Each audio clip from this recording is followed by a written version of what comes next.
We remain steadfast in our commitment in delivering local news that matters, stories that inspire, enriching the lives of Filipinos in the Philippines and across the globe.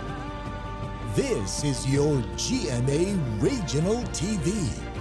Buong puso para sa Pilipino.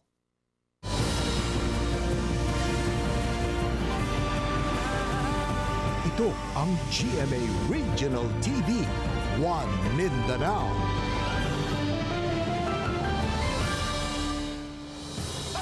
Maayong hapon Mindanao, kini ang GMA Regional TV 1 Mindanao. Hatod namo ang pinakadagkong pinakauling balita sa Mindanao. Ako si Sara Hilomen Velasco, live gikan dinhi sa GMA Davao Complex.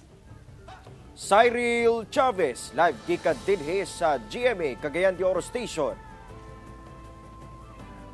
Jess Tony Hubami, live gikan dinhi sa GMA General Santos Station. Sa pagsaulog sa kapistahan sa itom nga Nazareno sa sunod semana, magpahigayon og traslasyon ang duha ka kapilya sa Davao City nga adunay imahen sa itom nga Nazareno. Ani ang report ni Argil Relator. Natapos na istruktura sa karo kung asa isakay ang imahen sa itom nga Nazareno alang sa pahigayong traslasyon karon January 9, Martes, gikan sa San Alfonso Parish sa Mandug, Davao City, paingon sa Our Lady of Peña Francia sa Barangay Tigato nga sugdan alas 6 sa buntag. Unlike sa mga niaging tuig since na pa may pandemic, na pa may mga restrictions, amo ang ginahuna nga maybe mas luag-luag na karon. Og with regards sa traslasyon, maybe naa sa more or less 150 katawo ang uban sa pagprosesyon. Unya pag-abot diri sa kapilya para sa Santos na misa, I think naa sa 500 to 600 maximum ang tao nga manimba diri. Human sa traslasyon, gilayong ipahigayon ang unang misa pagka alas 10 sa buntag nga pangunahan ni Davao City Archbishop Romulo Valles. Alas 6 sa gabi ang ikaduhang misa sa samang adlaw. Karon pwede na magdala og mga panyo para sa pagpahid sa imahen para mag-venerate. Karon pod I think na po ipahalik, gibalik na since mas luag-luag na ang mga restrictions karon. Giawhag sab ang mga deboto nga dalaon ang ilang mga imahen sa Jesus Nazareno aron mabendisyonan ato sa misa. Sa Black Nazarene Chapel sa New Lanzona, Barangay Matina Crossing, nakasabit na sab ang flag sa lugar alang sa ika-15 nga kapistahan sa itom nga Nazareno. Sa adlaw sa pista, ipahigayon sa alas 4 sa kadlawon ang traslasyon. Dunay duha ka hugna sa misa nga magsugod sa alas 7 sa buntag ug duna sa ipahigayon sa alas 6 sa gabi. Sobra 80 sab ka mga pulis, auxiliary ug force multipliers ang magbantay sa mga gianan sa traslasyon ingon man mga simbahan nga dunay aktibidad subay sa kapistahan. Ang ato alam pong ginarimay sa mga Davaoeños, ang kada mga dos and don'ts, sir, mao lang gihapon. And then observe, i-practice yun gihapon nato ang kanang culture of security. Kauban si Mature Awing sa kamera. Ako si Argil Relator para sa One Mindanao.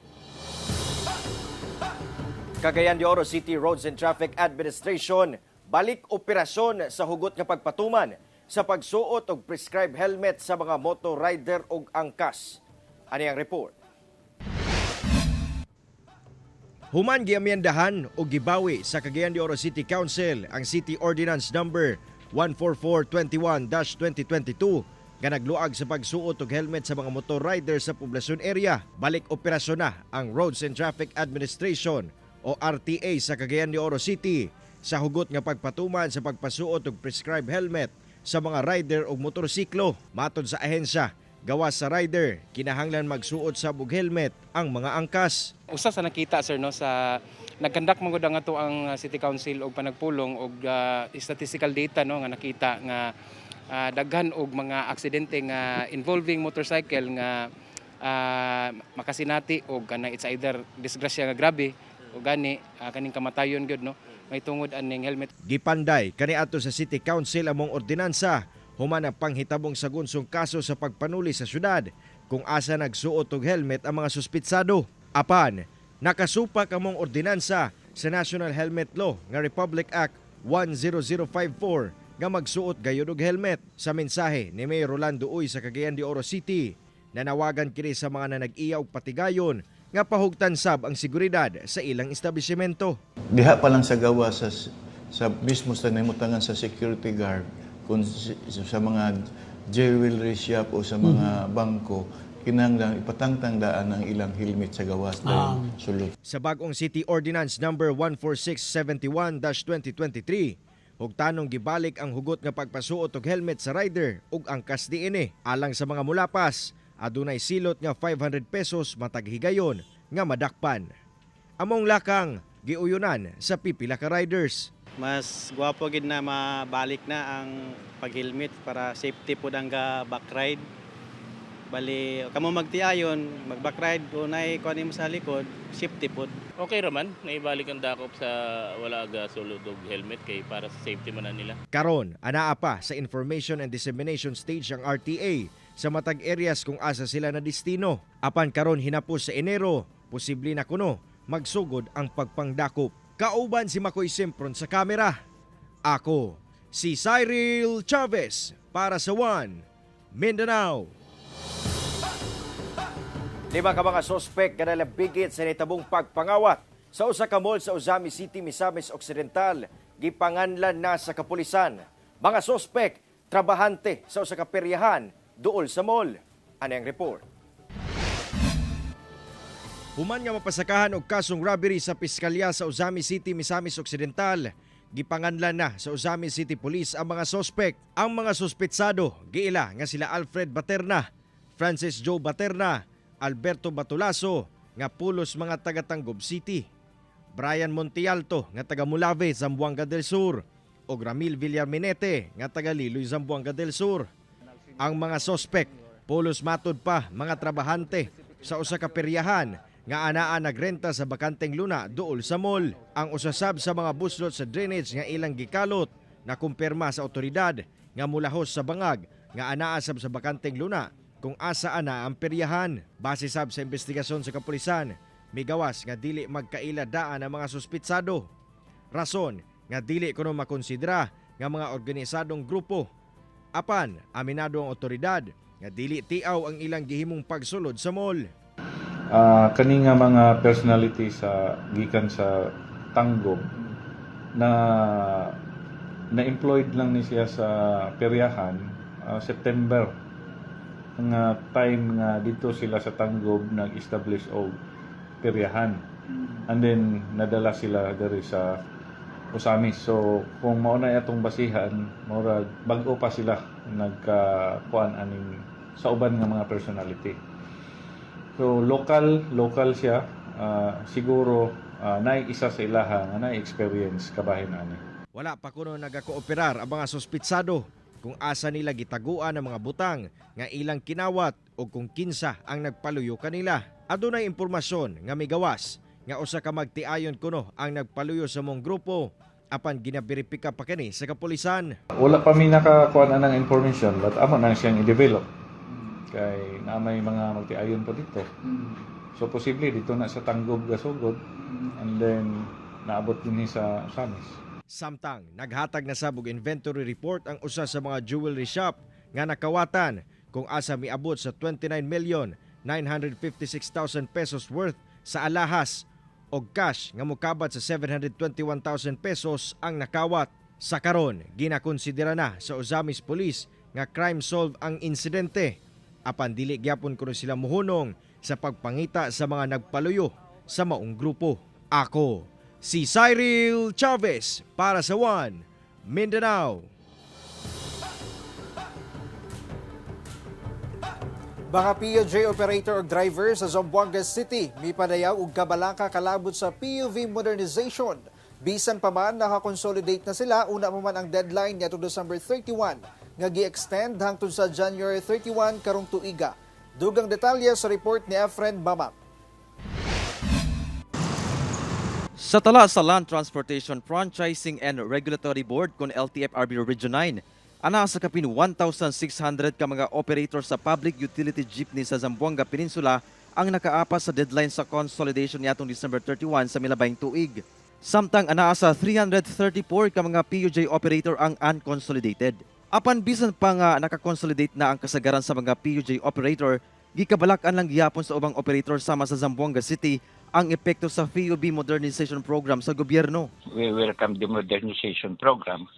Pero, at taabla kami, at tapiti kami, dali ka na mong chance. Akil ba hindi ba to? Dato man debe, kabar sabi man hindi pwede paga.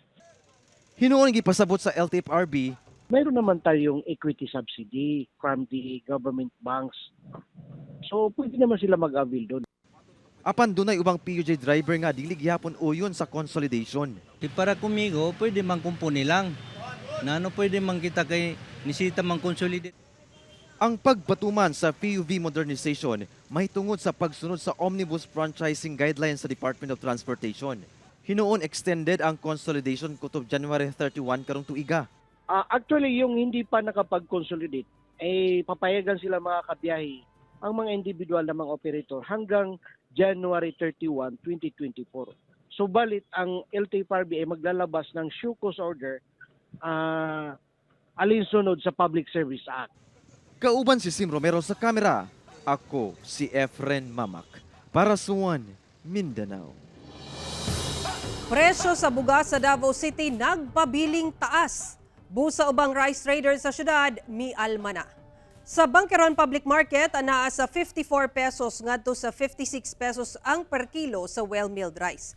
Kainumduman nga gibutyag sa Department of Agriculture nga ginalauman ang pag-ubos sa presyo sa bugas sa first quarter sa 2024.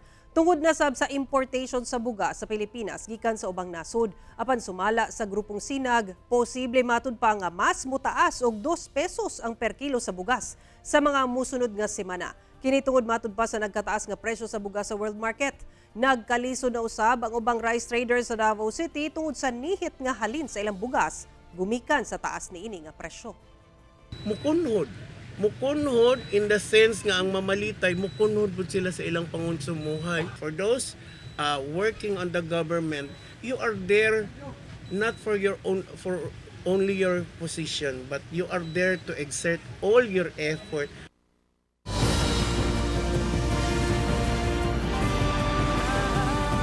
Ito ang GMA Regional TV, One Mindanao.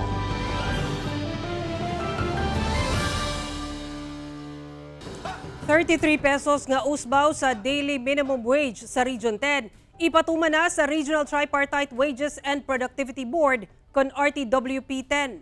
Mga trabahante gikalipay ang mga usbaw. Ang detalye sa report ni James Paulo Yap.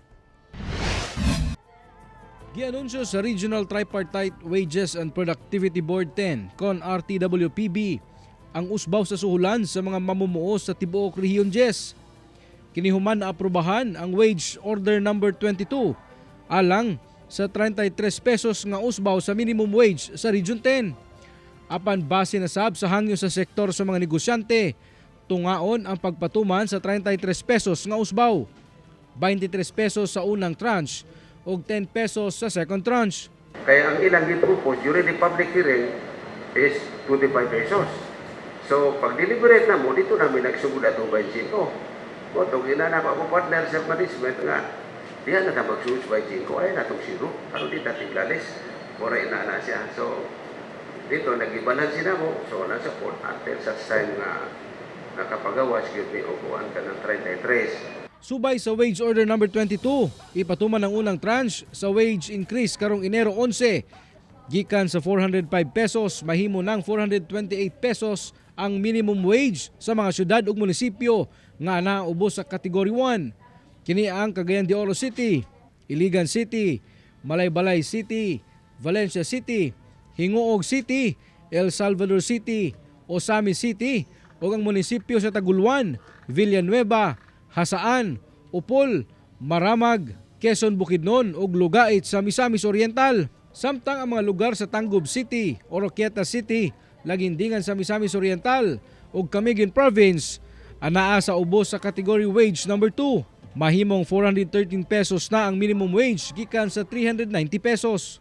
The socioeconomic condition shows that there is a need to adjust the wages because of the one of our criteria kasi is yung poverty level. No? So it has to be above the poverty level. Ang maong usbaw gikalipay ni Star kinsa pipila ka tuig na nga nagtrabaho sa syudad. Gabi na ba kay kamahal ang kuan, mga palitonon, pliti, tapos kaon pa. So mas maayo gid nga gi-increase nila. Sa tinuod lang gyud kay mas kay ang 500, kulang gid kay gyapon. Mas maayo gid unta kung i-Manila rate na. Ang ikaduhang tranche sa wage increase gikatakdang ipatuman sab karong July 2024 aron makumpleto ang kinatibuk-ang 33 pesos nga wage increase subay sa wage order number 22. Kauban si Roland Kanya sa kamera. Ako si James Paulo Yap para sa One Mindanao. Sa nakatakdang na pulo hangtod 12 ka oras nga walay tubig sa pipila ka lugar sa Zamboanga City, magpatuman og water rationing ang Zamboanga City Water District sa West Coast o Central Area sa syudad sugod sunod semana. Ano ang report ni Krisa Dapitan? Gianunsyo sa Zamboanga City Water District nga sugod Enero 8 ning tuiga, muabot sa napulo hangtod 12 oras nga walay tubig ang pipila ka barangay sa West Coast ug Central Business District sa syudad. Sa Zone 1, 2, 3, 4, lakip Barangay Santo Niño ug San Jose, anaa sa napulo ka oras nga walay tubig. Magsugod kini alas 5 sa hapon hangtod alas 5 sa buntag. Samtang 11 oras nga walay tubig sa Baliwasan, Baliwasan Grande, Baliwasan Chico, Luyahan, San Jose Kawakawa, Pamukutan, Talisayan, Sinunok, Flamingo, Malagutay, Upper Calarian, Golf Area, San Roque, Southcombe Village hangtod Lower Calarian. Kini magsugod sa alas 6 sa buntag hangtod alas 5 sa hapon. Sumala sa ZCWD, kini tungod sa low production sa prime water sa Barangay Pamukutan. Based yan sa yung production ng bulk water supply natin. So kung bababa yan siya ng as contracted, which is the 45 mld siya.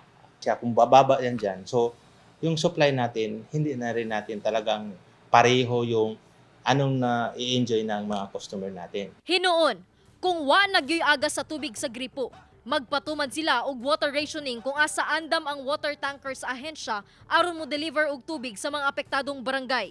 Gipasabot sa ZCWD nga usa sa mga hinungdan sa nagkaubos nga production sa tubig sa syudad ang dugay na nga walay pag-ulan kung diin nahimutang ang prime water.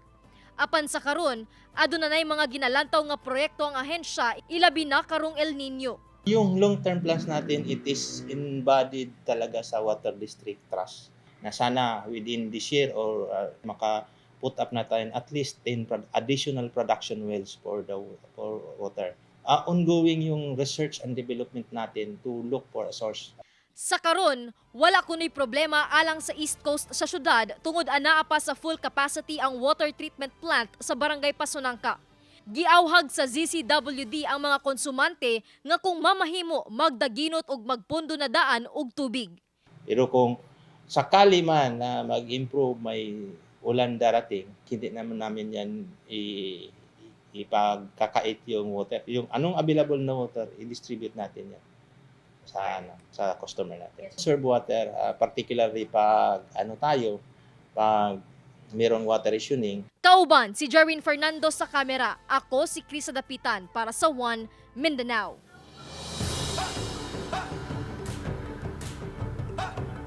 All set na ang mga aktibidad o security plan sa nagkaduol nga Santo Niño de Bula Fiesta nga giingong pinakadakong parokyal fiesta sa General Santos City. Ano ang report ni Abby Caballero? Ingon ani kahugyaw ug kadaghan ang mga tawo nga gatambong sa matag tuig nga Santo Niño de Bula Fiesta sa General Santos City. Gani sa milabing mga tuig, libuan ang natala nga midayo sa maong kapistahan. Kini ang giingong pinakadakong parokyal fiesta sa syudad. All set na matud pa ang mga aktibidad sa 46th Santo Niño de Bula Fiesta karong tuiga. Gani magsugod na adlawng Sabado ang first novena. Sa culmination day sa January 15, sama gihapon ang schedule sa miaging tuig. Alas 6 sa buntag ang inland procession, musunod dayon ang fluvial procession asa kapin gatos ka fishing boats ang gilaumang musalmot. Early 1950s na sugo na tao kan, sige na tao fluvial pero baruto pas una.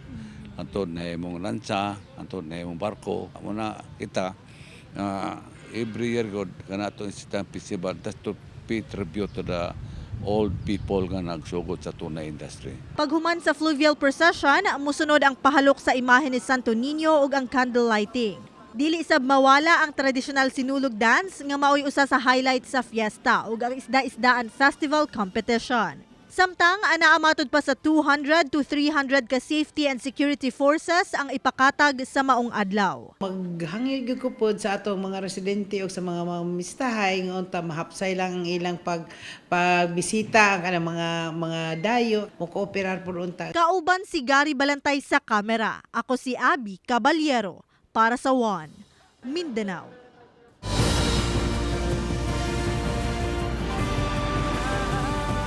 Ito ang GMA Regional TV, One Mindanao.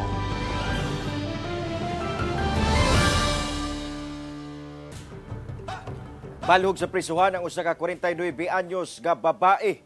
Human misulay og puslit og gituang droga sulod sa Butuan City Jail pinaagi sa usa ka panty liner. Giila ang sospek nga si Victoria Jose, residente sa Proc 3, Barangay Pigdaulan, Butuan City. May bisita lang matud pa ang sospek siyang live-in partner nga naa sulod sa Butuan City Jail diyang na-recover kaniya ang 2 ka gramo sa gituang shabu nga naa sulod sa panty liner atol sa gipahigayong inspeksyon sa mga gwardya. Matod sa sospek, mao kuno kini ang unang higayon nga nagdala kini og gituang shabu siyang live-in partner sulod sa prisuhan.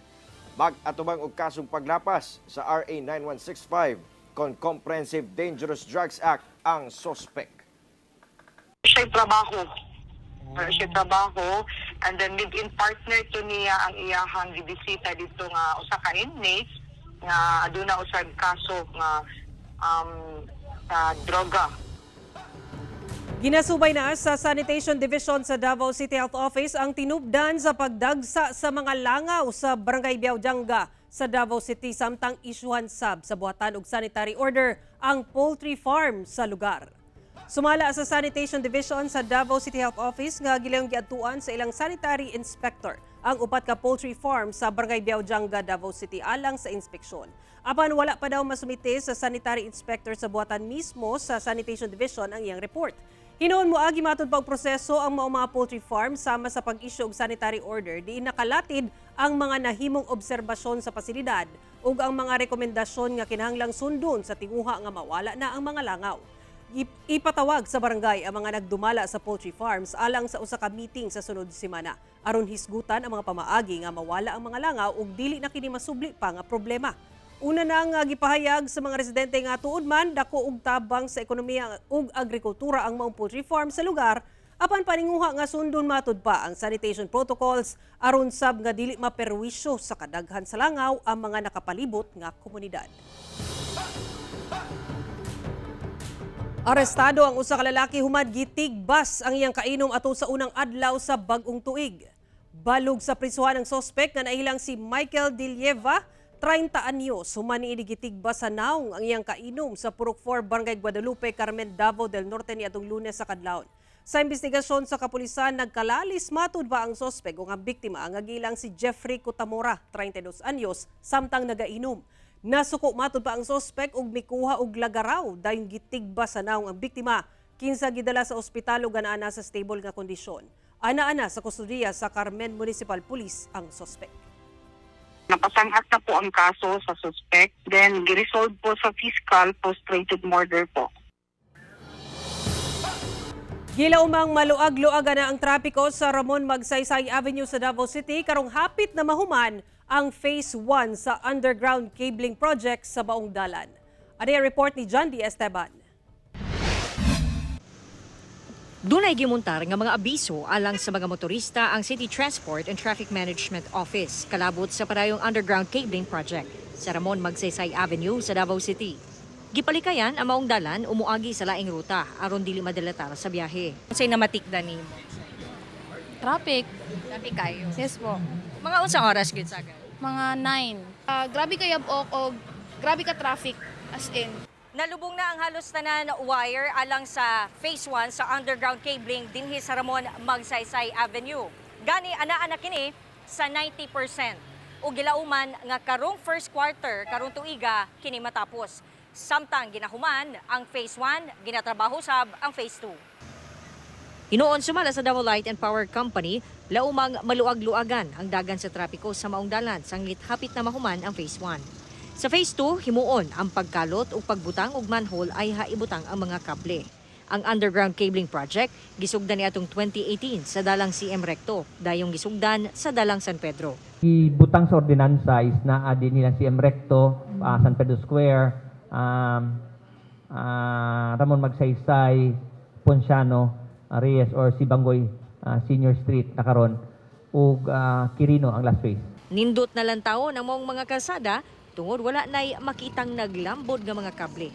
Karong tuiga sa sugdan ang susamang proyekto sa Pilayo ug Ponciano Street. Kauban si Jojo Solarte sa kamera. Ako si Jandy Esteban para sa One Mindanao. Mapasalamaton ang kapin 800 ka mga solo parents sa nagkayang lugar sa Cotabato sa cash assistance sa provincial government kanila.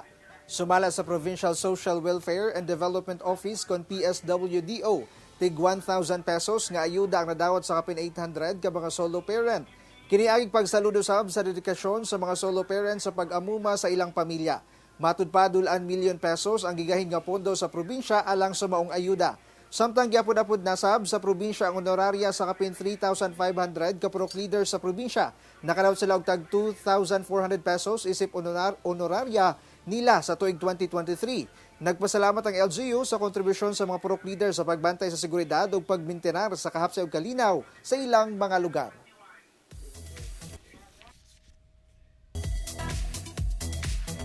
Bagong revenge series nga makiling, malantaw na sugod karong Lunes, January 8 sa GMA Afternoon Prime. Bagong tuig, bagong pasabog matag hapon. Kay sugod karong Lunes, January 8, masaksihan na sa GMA Afternoon Prime ang revenge series nga makiling nga pagabidahan nila sultry leading Lady El Villanueva ug sparkle debonair Derek Monasterio. Magtuyok ang istorya sa makiling kung paunsa mo bangon ug mubalos ang karakter ni El nga si Amira human ang pagdaog-daog kaniya. Gani ang makiling usa ka reunion project ni El ug Derek human sa success sa ilang unang team up sa Return to Paradise. Tampok sa makiling ang powerhouse nga cast sa promising actors sa henerasyon nga sila si Thea Tolentino, Christopher Martin, Myrtle Sarosa, Royce Cabrera, TJ Marquez ug Claire Castro. Ang makiling gikan sa produksyon sa award-winning team sa GMA Public Affairs nga nagmugna sab sa hit TV series nga Lolong, The Right One ug Oh My Love. Busa karong January 8, dungan tang ubanan ang istorya ni Amira Lunes hangtod Biyernes 4 p.m. pagkahuman sa Stolen Life sa GMA Afternoon Prime. Gipatuman ang ikaduhang hugna sa usbaw sa inadlaw nga suhulan sa mga minimum wage earner sa Soc-Sargen Region. Sugod niadtong January 1, muusba og 13 pesos ang suhulan sa minimum wage earner sa Soc-Sargen Region, subay sa Wage Order Number RB 1223 nga gipagula sa Regional Tripartite Wages and Productivity Board 12. Kanumduman nga unang gipatuman ang first tranche sa minimum wage increase niadtong October 16, 2023 nga 22 pesos. Sa karon anaa sa 403 pesos ang inadlaw nga suhulan sa non-agriculture nga mga empleyado gikan sa 368 pesos. Samtang anaa sa 382 pesos ang inadlaw nga suhulan sa agriculture, service, retail establishment nga kaniadto ana sa 347 pesos. Samtang anaa sab sa 5,000 pesos ang bag-ong minimum nga binulan nga suhulan sa mga kasambahay sa cities ug first-class municipalities gikan sa 4,500 pesos. Samtang mahimo ng 4,500 pesos ang binulan nga suhulan sa mga kasambahay sa ubang munisipalidad gikan sa 4,000 pesos. Mao kadto ang mga ulahing balita sa Mindanao karong adlaw. Mamahimon ninyo kining makita pag-usab pinaagi sa pagbisita sa official website sa GMA Regional TV o bisitaha ang among official YouTube channel o i-click ang subscribe button para sa pinakaulahing balita.